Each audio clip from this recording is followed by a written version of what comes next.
When we talk about Gedolim Yisrael, Rabbi David, the normalcy of Gedolim Yisrael, and how does that apply to Hagon Rav Nissan Alpert?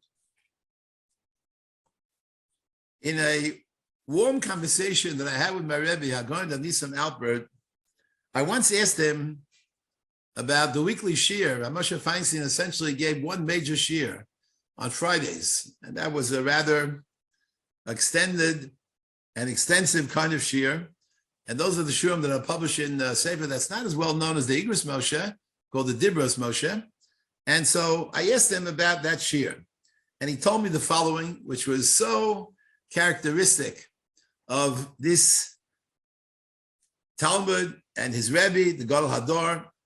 Rav Nisan Alpert told me he used to learn B'chabrusa with Hagon Rav Feinstein, the oldest son of Rav Moshe Feinstein.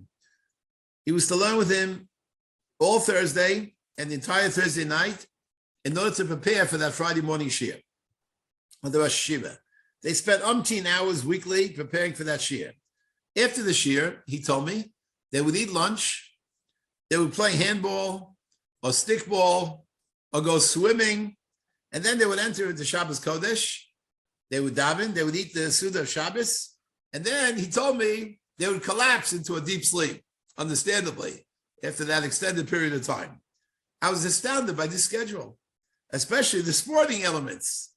When I asked Hagon Rav Feinstein Zatzal, I used to visit him once a year and asked him all kinds of questions on the Igros Moshe. So once I asked him about this kind of weekly schedule that he had with Hagon Rav Nissan Alpert, he began to cry, Rav Feinstein, over the untimely loss of his chavrusa Rav Nisan. He told me every detail that I told him was genuine truth.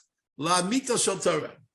And there's such a refreshing normalcy about Gedolim Yisrael, who also have a need to relax, also have a need to unwind.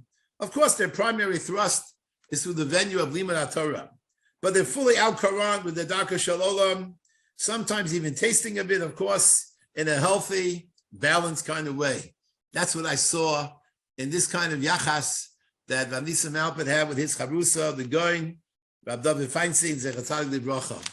And it's really amazing that Rav Nisan Alpert, who was a titanic model, in my mind, of a Torah giant with his European accent, intellectual genius, and able to come to grips with young Americans like myself, Bachrim from a totally different culture, totally different ambience, totally different value system and environment, and somehow imbue us with Yesodos and Kol HaTorah Kula, literally transform and elevate us to a world of Ruchnius while standing on terra firma.